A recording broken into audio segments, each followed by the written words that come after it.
Halo semuanya, seneng banget rasanya bisa menemani Anda di penjelasan kali ini.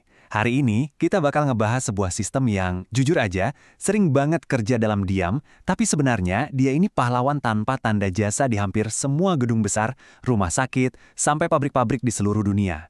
Kita bakal menyelami lebih dalam dunia sistem daya cadangan otomatis, dan spesifiknya nih, ngebongkar rahasia di balik panel AMF dan ATS. Nah, kalau Anda pernah penasaran gimana ceritanya sebuah gedung bisa langsung terang menderang lagi cuma dalam hitungan detik setelah mati lampu, wah, Anda ada di tempat yang pas banget. Coba deh bayangin skenario ini. Anda lagi ada di rumah sakit, atau mungkin di fasilitas manufaktur berteknologi tinggi gitu, di mana mesin-mesin canggih lagi sibuk memproduksi barang bernilai jutaan rupiah. Tiba-tiba, tanpa peringatan sama sekali, listrik dari PLN putus total, gelap gulita. Terus, apa yang terjadi selanjutnya? Kalau kita masih pakai cara manual, wah pasti bakal panik banget kan? Harus ada orang yang lari-lari nyari senter, pergi ke ruang genset, nyalain mesin manual, nunggu mesinnya panas, terus narik saklar gede yang berat banget itu. Padahal, di situasi kritis, telat beberapa menit aja tuh akibatnya bisa fatal. Apalagi kalau menyangkut nyawa pasien di ICU atau hancurnya seluruh jalur produksi. Resiko dari waktu henti operasional ini tuh benar-benar luar biasa besar. Tapi tenang, teknologi sekarang udah punya solusi otomatisnya. Untuk penjelasan kali ini, kita akan bahas 5 poin utama. Pertama, solusi otomatis saat listrik padam. Kedua, mengenal apa itu AMF dan ATS. Ketiga, kita lihat cara kerja sistem otomatisnya. Keempat, komponen-komponen penting di dalam panel. Dan terakhir, manfaat serta perawatan rutinnya. Oke, kita langsung masuk ke poin pertama ya, yaitu solusi otomatis saat listrik padam. Lanjut ke bagian kedua, kita bakal kenalan lebih jauh sama dua bintang utama kita nih, AMV dan ATS. Nah, yang pertama itu AMF atau Automatic Main Failure. Biar gampang, anggap aja AMF ini sebagai otaknya sistem kelistrikan atau semacam alarm pintar. Tugas utamanya itu terus-terusan memantau kondisi listrik PLN. Jadi dia ini ibarat satpam yang nggak pernah tidur loh.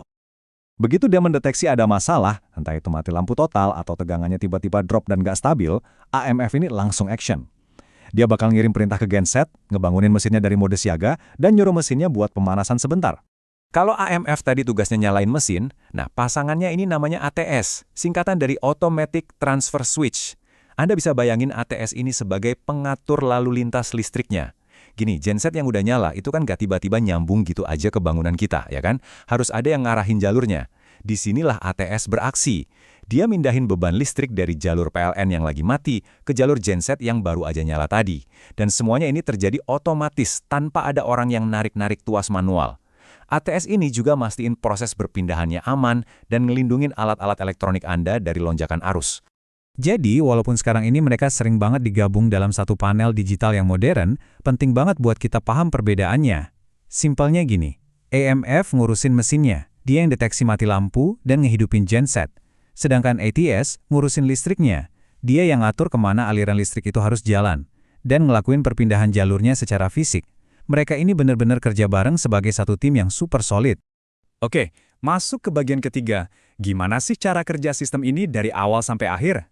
Bayangin, detik pertama saat listrik PLN tiba-tiba padam, sistem ini langsung respons. Pertama, pasokan listrik utama putus. Kedua, AMF yang selalu mantau tegangan langsung sadar nih. Dan saat itu juga ngirim sinyal buat nyalain genset. Ketiga, gensetnya nyala. Terus mulai proses starting dan stabilisasi tegangan. Ini penting banget loh, biar listrik yang masuk nanti nggak ngerusak barang elektronik. Keempat, begitu tegangan genset udah stabil, giliran ATS yang ambil alih buat mindahin beban sirkuit dari jaringan PLN ke jaringan genset. Dan kelima, voila, fasilitas Anda udah kembali dapat pasokan listrik. Anda tahu nggak, semua proses krusial ini kelarnya cuma dalam hitungan detik aja. Tapi tunggu dulu, ceritanya belum selesai. Terus gimana kalau petugas PLN udah beres perbaikin jaringan dan listriknya nyala lagi? Nah di sini, sistemnya pamer kecerdasan lagi. Pertama, AMF bakal deteksi kalau listrik PLN udah balik dan tegangannya udah stabil.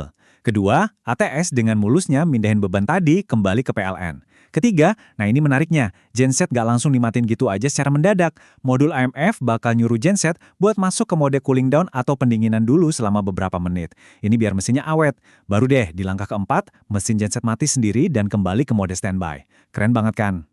Sekarang kita lanjut ke bagian keempat yuk, kita intip apa aja sih komponen penting di dalam panelnya. Kalau kita buka kotak panel ATS AMF, kita bakal nemuin beberapa perangkat kunci. Ada MCB atau miniatur circuit breaker yang kerjanya ngelindungin sirkuit biar arus gak berlebih. Terus ada kontaktor, semacam saklar elektromagnetik tugas berat yang secara fisik nyalurin listrik dari PLN atau genset ke bangunan. Ada juga timer. Nah, ini penting buat ngasih jeda waktu, misalnya nunggu tegangannya stabil sebelum ATS kerja. Dan pastinya ada relay yang ngebantu ngaktifin atau matiin sirkuit kontrol. Semua komponen ini dirangkai jadi satu kesatuan yang kerjanya harmoni banget. Nah, yang benar-benar menarik dan krusial dari semuanya ini adalah fitur keamanannya, yang namanya sistem interlock. Ini ibarat benteng pertahanan terakhir di panel ATS. Coba bayangin deh, gimana kalau kontaktor dari PLN dan dari genset tiba-tiba nutup barengan. Wah, dua sumber listrik tegangan tinggi bakal tabrakan, bisa langsung korslet parah, atau parahnya lagi memicu kebakaran. Makanya ada sistem interlock ini, baik yang secara mekanik maupun elektrik. Dia itu jaminan mutlak. Kalau satu kontaktor lagi nutup atau aktif, kontaktor yang satunya benar-benar dikunci secara fisik dan nggak mungkin bisa aktif. Jadi cuma boleh ada satu sumber listrik aja yang masuk ke bangunan di satu waktu. Masuk ke bagian terakhir kita nih, poin kelima, manfaat dan pastinya perawatan rutin. Di sini ada satu prinsip yang mau banget saya tekanin ke Anda. Panel otomatis itu nggak menggantikan peran teknisi, melainkan mengurangi beban kerjanya dan meningkatkan keandalan operasional. Setuju banget kan? Maksudnya gini, secanggih apapun AMF bisa nebak listrik lagi mati, ya dia nggak bakal bisa nyalain genset kalau gensetnya sendiri lagi rusak. Atau ya sesimpel kehabisan bahan bakar. Panel ini tuh ibarat asisten yang super jenius, tapi tetap aja dia bukan pengganti manusia atau teknisi perawatannya. Jadi, poin pentingnya adalah perawatan fisik secara rutin tuh absolutely nggak boleh di-skip. Teknisi tetap harus rutin turun tangan. Mereka harus rajin ngecek level oli mesin, biar pelumasannya selalu pas. Terus mantau air radiator biar mesin nggak overheat. Ngecek juga fan beltnya, ganti filter kalau udah kotor, dan, nah ini yang paling sering kelupaan, mastiin daya akinya itu penuh.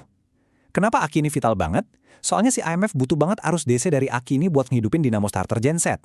Kalau akinya aja soak, ya sistem secerdas apapun, ujung-ujungnya bakal mati kutu juga. Sebagai penutup, saya mau ninggalin satu pertanyaan nih buat Anda renungin. Apalagi kalau Anda ini pengelola gedung, pabrik, atau rumah sakit, apakah infrastruktur kritis Anda udah benar-benar terlindungi 24 jam penuh tanpa harus bergantung sama tangan manusia pas darurat? Karena punya genset gede aja tuh nggak cukup kalau ujung-ujungnya masih butuh orang buat lari-lari nembus kegelapan narik saklar. Paham dan terapin sistem AMF dan ATS yang dirawat dengan benar, itu benar-benar kunci utama buat dapat ketahanan energi yang sesungguhnya. Makasih banyak udah dengerin penjelasan kali ini. Semoga wawasan baru ini bawa kejelasan ya buat Anda. Sampai jumpa di pembahasan seru kita berikutnya.